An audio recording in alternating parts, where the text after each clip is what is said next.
বসিরহাটে BJP কর্মীর বাড়ির সামনে বোমা ও হুমকি চিঠি উদ্ধার। বসিরহাট দক্ষিণ বিধানসভা কেন্দ্রের অন্তর্গত শশীনা পঞ্চায়েত এলাকায় চাঞ্চল্য। অনিল বরণ মল্লিক নামে এক বিজেপি কর্মীর বাড়ির সামনে দুটি তাজা বোমা এবং একটি হুমকি চিঠি পাওয়া গিয়েছে। তৃণমূলের দিকে অভিযোগের আঙুল তুলেছে বিজেপি। গোটা ঘটনার তদন্ত শুরু করেছে বসিরহাট থানার পুলিশ। আজ সকাল থেকেই আমাদের নজর রয়েছে ফলতার দিকে। ফলতায় আজ পুরো নির্বাচন 285টি কেন্দ্রে হচ্ছে এই পুনর্নির্বাচন এবং এই আসনগুলিতে প্রত্যেকটিতেই দেখা যাচ্ছে কেন্দ্রীয় বাহিনী মোতায়েন রয়েছে। 35 কোম্পানি কেন্দ্রীয় বাহিনী মোতায়েন রয়েছে। আপনাদের যে ছবিটা দেখাবো তা হলো আজ সকাল থেকেই পুলিশ এবং সেই সঙ্গে কেন্দ্রীয় বাহিনী জওয়ানরা এলাকায় এলাকায় ঘুরছেন এবং কনফিডেন্স বিল্ড আপ করছেন। তার কারণ এই রাজনৈতিক পালা বদল হয়েছে রাজ্যে এবং তারপরে ফলতাবাসীরা তারা কিন্তু সামনে আসছেন এবং নির্ভয়ে অভিযোগ তুলতে শুরু করেছেন যে এত বছর কিভাবে তারা ভোট দিতে পারেননি এবং ভয়ের পরিবেশ তৈরি করা হয়েছিল এবং যার মূলে রয়েছে এই ফলতা তৃণমূল প্রার্থী জাহাঙ্গীর খান। ভোটের মাত্র 48 ঘন্টা আগে তিনি কিন্তু যুদ্ধের ময়দান ছেড়ে দাঁড়িয়েছেন এবং তারপর থেকেই কিন্তু একাধিক অভিযোগ আমরা পাচ্ছি এবং শুনতে পাচ্ছি ভোটাররা যারা 15 বছর ধরে ভোট দিতে পারেননি সুষ্ঠুভাবে এবং পুষ্পা বলে দাবি করেছিলেন নিজেকে ফলতার তৃণমূল প্রার্থী জাহাঙ্গীর খান এবং বলেছিলেন ঝুঁকে নাহি, কিন্তু অবশেষে তিনি ঝুঁকলেন। তার বাড়ির সামনে আজকে সকালবেলায় কি ছবি দেখা গেল তুলে ধরেছেন আমাদের প্রতিনিধি হিন্দোল দে। আমরা রয়েছি ফলতার শ্রীরামপুর গ্রামে জাহাঙ্গীর খানের বাড়িতে। জাহাঙ্গীর খানের এই যে বাড়ি, সেই বাড়ির কিন্তু একেবারে নিস্তব্ধতা বিরাজ করছে। সেই বাড়িতে জাহাঙ্গীর খান রয়েছে কিনা সে বিষয়টা এলাকার বাসিন্দারা কেউ বলতে চাইছেন না, কেউ মুখ খুলছেন না। আমরা একবার চেষ্টা করব তাকে ডাকার, তিনি কোনো সাড়া দেন কিনা বা তার পরিবারের কোনো সদস্যরা কোনো রকমভাবে সাড়া দেন কিনা। একবার শ্যামল জানাকে বলবো দেখাতে ছবিটা। এই যে কলাপসেবল গেট রয়েছে তার ভিতর থেকে কিন্তু তালা দেওয়া, হয়তোবা কেউ ভেতরে থাকতে পারেন। জাহাঙ্গীরদা বাড়িতে আছেন? জাহাঙ্গীরদা বাড়িতে আছেন? এভাবেই কিন্তু সম্পূর্ণ নিস্তব্ধতা বিরাজ করছে জাহাঙ্গীর খানের বাড়িতে।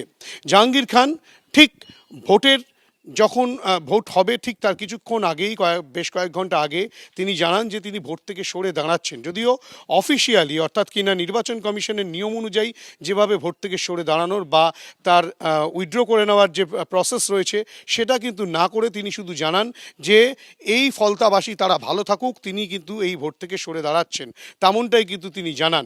এবং তার পরবর্তী ক্ষেত্রে এই যে বিশাল প্রাসাদভবন বাড়ি, সেই বাড়িতে কিন্তু জাহাঙ্গীর খান রয়েছেন কিনা বা তিনি কোথায় গেলেন সেই বিষয়টা কিন্তু এখনো পর্যন্ত স্পষ্ট নয়। ক্যামেরায় শ্যামল জানার সঙ্গে হিন্দোল দে, এবিপি আনন্দ, ফলতা।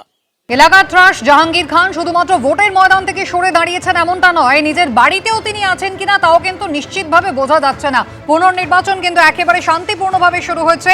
গত 15 বছর মানুষ একেবারে ভোট দিতে পারেননি, ভোট কেন্দ্র পর্যন্ত সাহস করে পৌঁছতে পারেননি। আজকে তারাই একেবারে নির্ভয়ে লাইন দিয়েছেন বুথের বাইরে।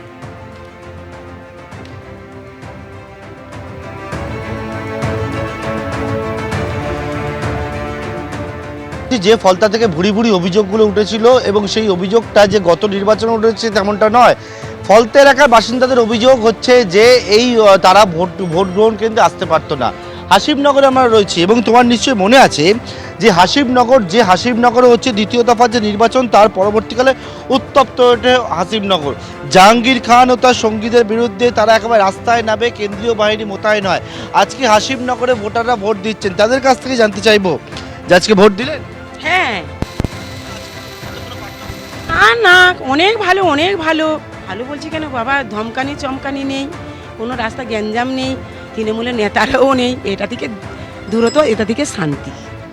হ্যাঁ, ভোট দিতে এলে ওখানে দাঁড় করিয়ে বলতো এই যেটাই ভোট দিবে, দুই এতে ভোট দিবে না, যেন ভুল হয়।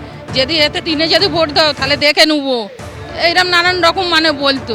আজকে রাস্তার পরিস্থিতি কেমন? আজকাল খুব ভালো, ভীষণ ভালো। ভোট দিন একদম একদম একদম একদম হাসি মুখে ভোট দিয়েছি, একদম একদম ওকে ওকে।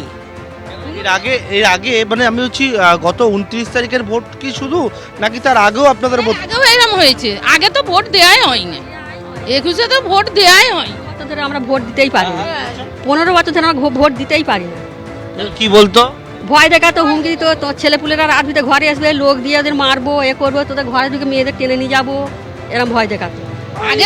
আগে তো ভোট দেওয়াই হয়নি, চলে এমনি যাও, বলতে মামা চলে যাও, দিয়ে ভোট হয়ে গেছে, চলে যাও মামা চলে দিয়ে যাও। নেবো।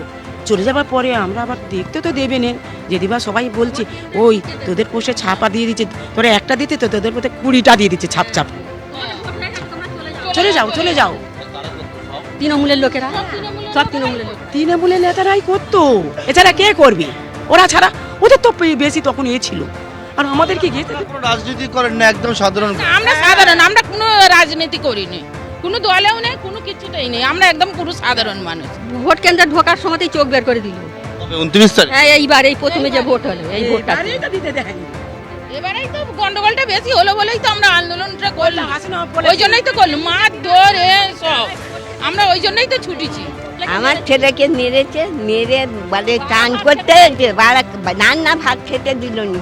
তবে এটা 5 বছর এই ভোটের পর দিনই, কেন? পর দিনই বিজেপি করে না, তৃণমূল থেকেই বলেছিল ওকে দায়িত্ব যে তুই থাকবি, ও থাকেনি বলে ওই জন্য নিয়ে যে মেরেছে, মেরে আর ওই রকম করে বলে চলে। অর্থাৎ এক একজনের এক এক রকম অভিজ্ঞতা, এবং সকলে যে বিষয়টা বলছেন তাদের মধ্যে ভয়টা কাজ করতো, এবং আজকে তারা বলছেন ভয়হীনভাবে তারা এত বছরেই হাসিমনগর এলাকার বাসিন্দারা বলছেন তারা কিন্তু ভোট গ্রহণ কেন্দ্রে এসছেন এবং নিজের যে ভোট সেটা তারা প্রদান করলেন। আজকে বৃহস্পতিবার পুনর্নির্বাচন হচ্ছে, আর তার আগে মঙ্গলবারই আপনারা দেখেছিলেন জাহাঙ্গীর খান ভোটের ময়দান ছেড়ে তিনি কিন্তু সরে দাঁড়িয়েছিলেন। আর সেই দিনই তৃণমূল কংগ্রেসের বৈঠক হয়েছে, যেখানে জাহাঙ্গীর খানকে কেন বহিষ্কার করা হবে না এই প্রশ্নই কিন্তু দলের অভ্যন্তর থেকে উঠেছিল।